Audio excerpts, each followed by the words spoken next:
In this video, I'm going to share with you 6 massive reasons people fail their driving test and how to avoid them. And the first one is called the I hate roundabouts fault. This is one of the most common faults I get with people that have either learned with a newish driving instructor or learning at home with mum and dad with very little lessons. I actually got a guy called Jason very recently, Oxford University student, training to do medicine. Now Jason could drive, but he needed a couple of warm-up lessons before his driving test, so no problem, let's get stuck in. First thing I noticed with Jason, within 15 minutes, is he's stopping at every roundabout. He's waiting when he doesn't need to wait. So I say, Jason, what's going on with the roundabouts? He said, I don't like roundabouts, they're a bit of a weak point of mine. Okay, bingo, big red flag. So I say, okay, Jason, what is it that you're looking for when you get to the roundabout? And the obvious thing that everyone says is, I'm looking for cars. Bingo, that is the mistake. Never look for cars, always look for our space. I know it sounds ridiculous, it sounds like the same thing, but it's not. When we look for cars, we're looking for danger. And it doesn't matter how far away that car is, we are far more likely to stop the car. The other thing that happens is if we're looking for cars and we can't see a car, the roundabout's clear, our brain's still looking for cars. Where's the car? Where's the car? Where's the car? Which makes us hesitate, it makes us want to stop because we can't find the car till eventually we're going over the line and we're like, crap, we're gonna have to go now. So it's an extra step in the process that we actually really didn't need.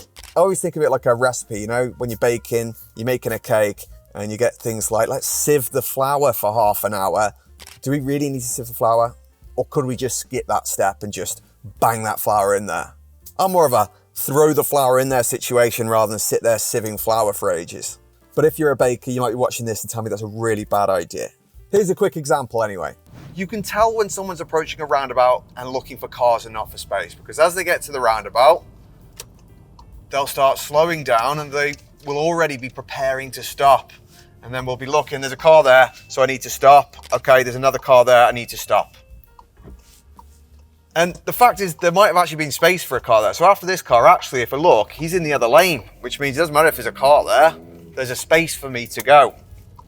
Now this time when I come to the roundabout, I'm going to be looking for space rather than for cars. So even if there is a car there, I'm deciding, is there going to be a space for me to go? Am I going to affect them or them affect me? So there is 2 cars there, but I have got space to go into the roundabout before they actually get to me.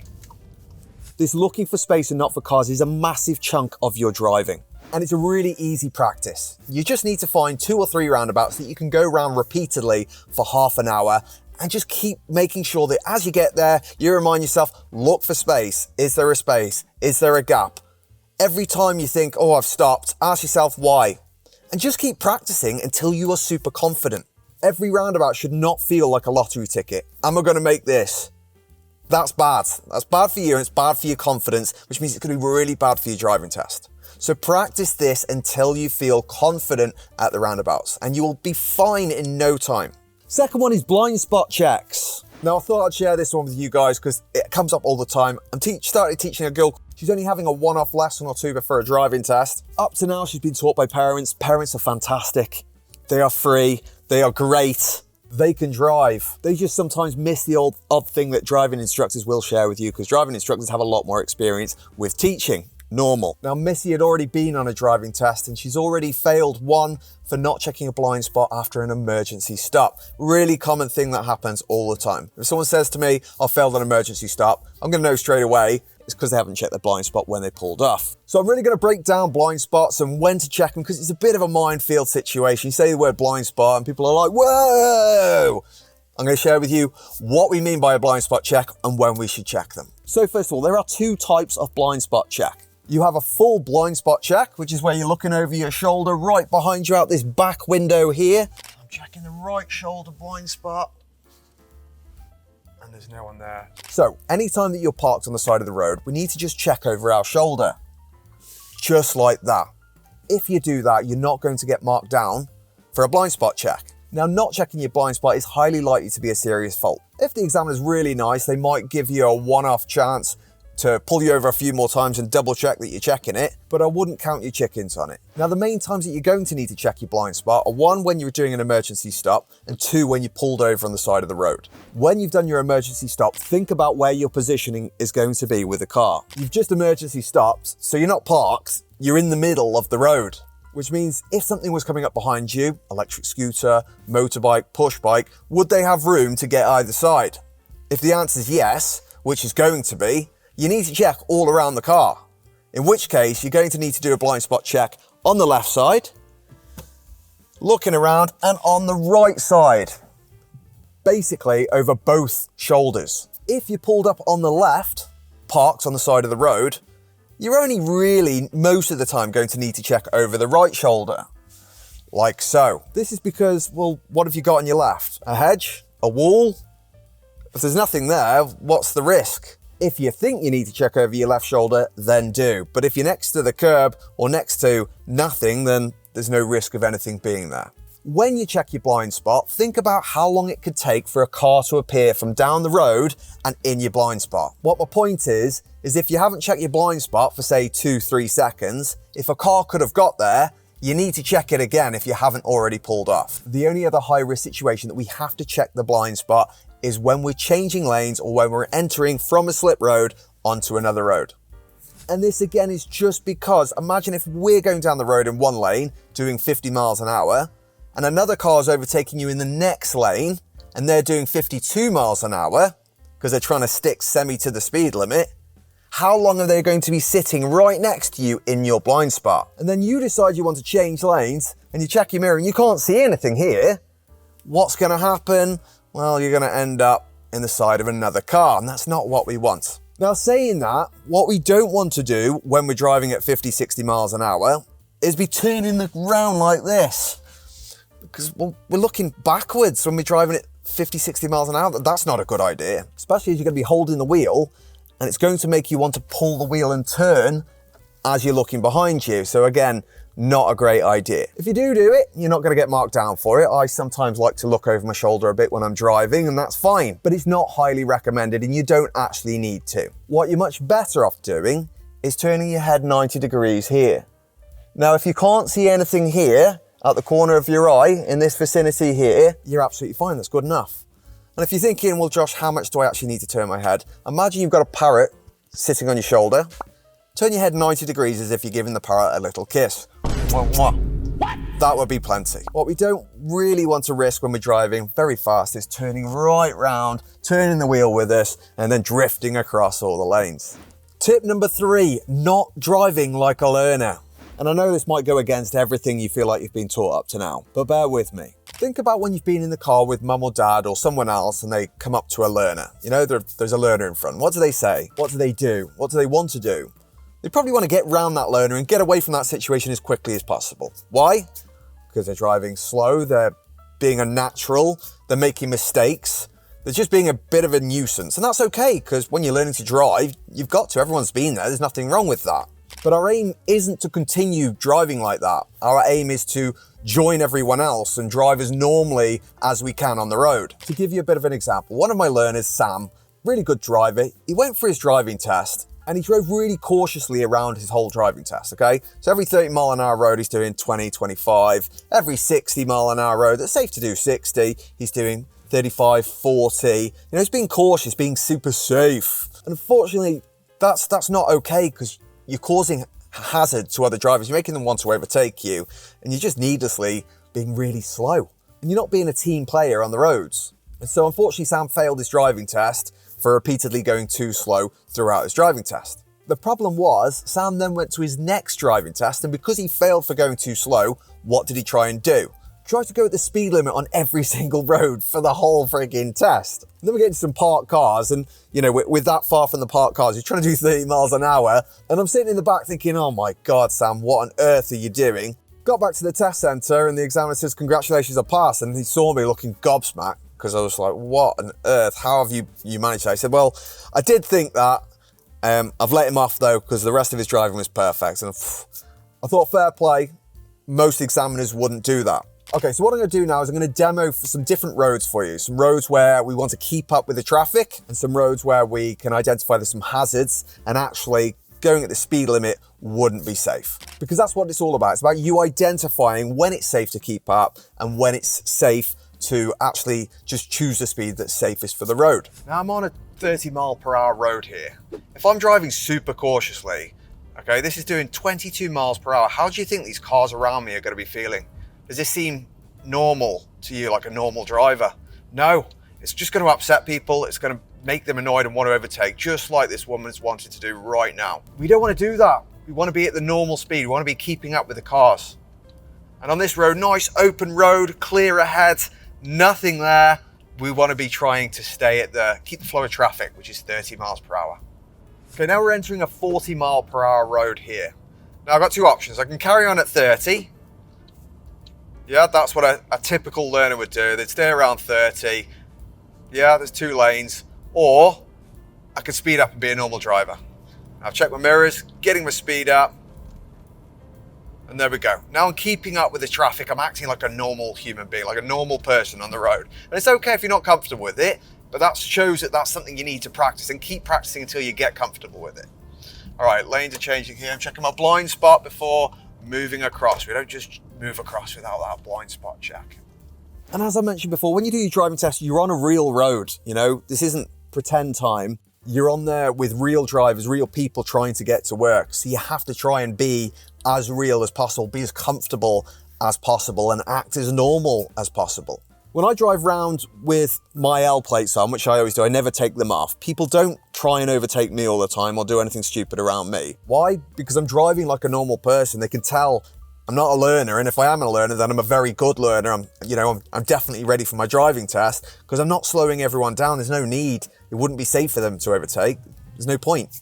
And when you drive too slow, you're just showing the examiner there's a lack of confidence there. You look like you're not safe on the road. You look like you don't feel confident. So the examiner's not going to want to pass you. On the other hand, we also need to be able to identify when it's not safe to do the speed limit. Now, this road we're on at the moment is a 30 mile per hour road. We've got cars parked everywhere. We're just about verging on a door's width. You can also see there's lots of houses, there's bins. Look how narrow the pavement is. This wouldn't be a good place to be doing 30 miles per hour. Instead, we'd probably be looking 15, maybe 20 at a max. And if it was even busier, we'd go even less than that. So the point of this is try and drive like the average safe road user, just a normal driver like mum and dad, not like a learner. Okay, and tip number 4, lane discipline, especially on roundabouts. So I'm teaching Emily to drive at the moment, bless her, and she's doing absolutely fantastic, okay? But we keep getting to roundabouts, and these are complex roundabouts. They've got 3-4 lanes. And Stafford's absolutely full of multi-lane roundabouts. They're not particularly hard if you stay in your lane. Unfortunately, at the moment, we're struggling to stay in our lane, and I keep having to grab the wheel because we're wandering into the middle lane and there's other cars there. And the way I explain this to my learners is when we drive, we have 100% focus, okay? There's our bar. All we can do is decide on where we're using that focus. When we start learning to drive, what tends to happen is 90% of our focus goes on the oncoming cars because we're looking for the danger. So that's why your instructor will have to grab the wheel and help you and say, look ahead, and something like that, because you look at the oncoming cars and then you just want to steer away like, deer in headlights because you can just see this danger coming on you. That's perfectly normal. And what we have to do is we train our eyes to stop looking for the danger and instead look for space. We're looking in our lane, where is the space for us to drive? And then we start to look out for signs and we put, 20, 30% into signs, speed limits, all of that, and say 50% into looking at our lane at all times, what's coming up, are there any hazards?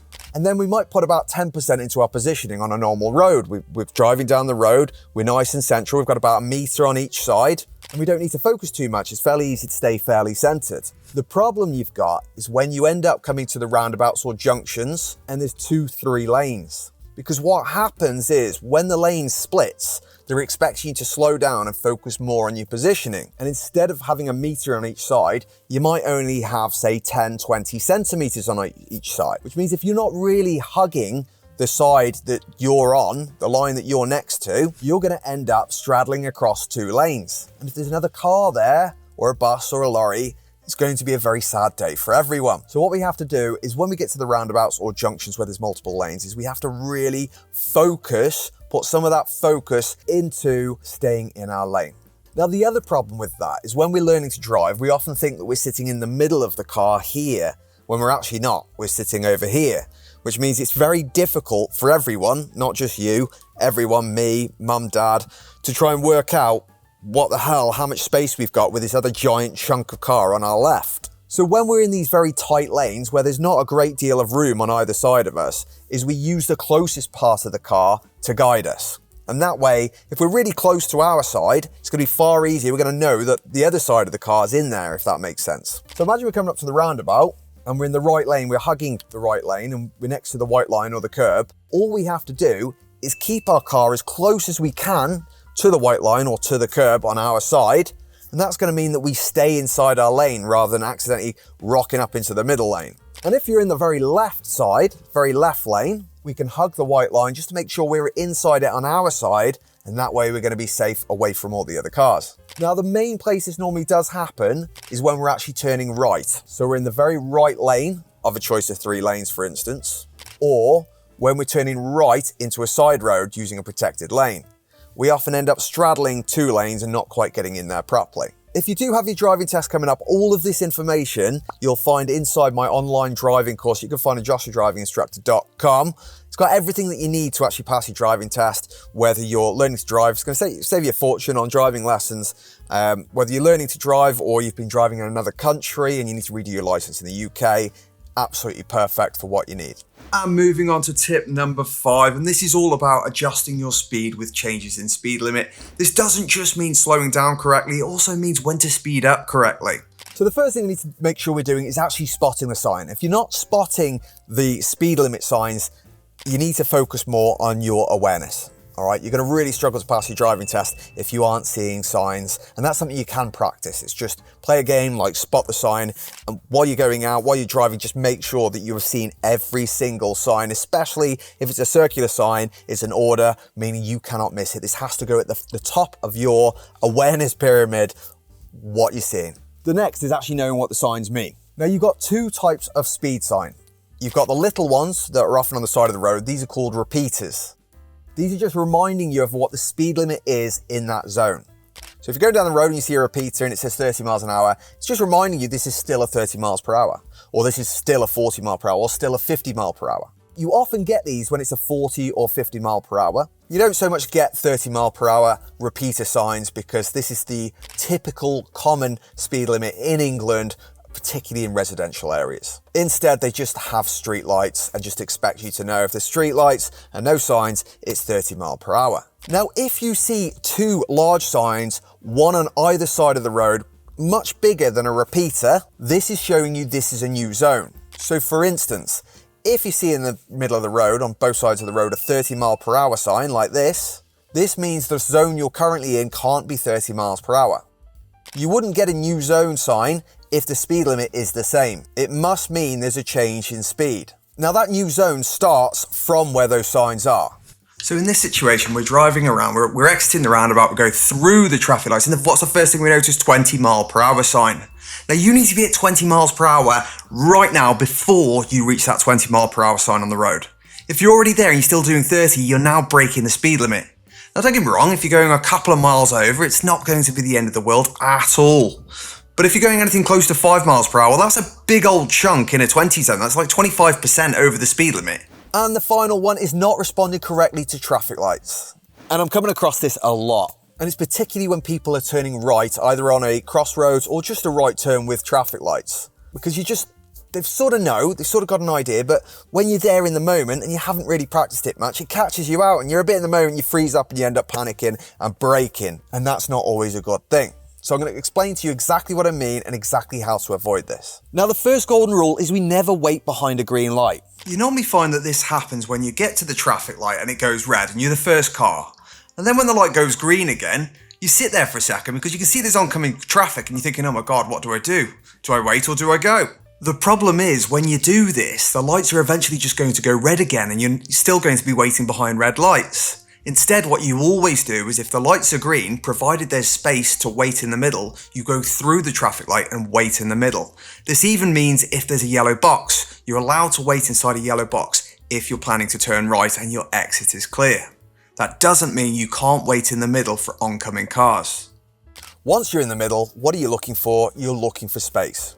Your options are either there's going to be a gap from the oncoming cars, or the lights are going to go red, in which case you still need to go because now you're in the middle of the box, and that's the correct thing to do. Now, as I say, lots of people know what to do in this situation, but they panic when they actually get there.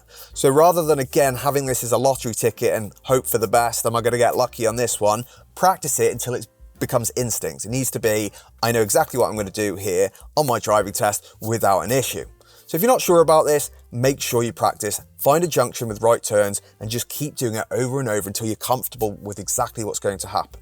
Because the other thing you might get is you might get a filter arrow. And a filter arrow just means you have priority. It's a protected lane, it's protected turning. It means if you get a filter arrow, all the traffic will have stopped and it's safe for you to carry on. And that is it, boys and girls, ladies and gents. Your 6 main points for avoiding failing your driving test. 1, looking for space at roundabouts, not hesitating. 2, making sure you are checking your blind spots in high-risk situations, being parked or changing lanes. 3, don't drive like a learner, drive like a normal driver. That's how they know that you're ready for your driving test. 4, lane discipline. If you're getting to roundabouts or junctions where there's more than one lane, your focus needs to be on staying in position in your lane and not straddling across 2 lanes. 5, make sure you're reacting correctly to the change in speed limits. If the speed's going down, make sure you're at the speed limit before you get to the sign. And finally, practice your turning rights at traffic lights. If the light's green, always go through the light. Wait in the middle, not behind the green light. Don't forget to have a look at my online driving course on my website. Everything you need to know to pass your driving test. Save you a fortune on lessons. Great if you're having to redo your license in the UK. And if you've got any comments, you've got any questions, let me know in the comments below. If anything I've said's confused you, or you want to expand a bit more, let me know. Want me to do a video just specifically on a certain section? Let me know. Good luck everyone on your driving test, and I'll see you all soon. Boom!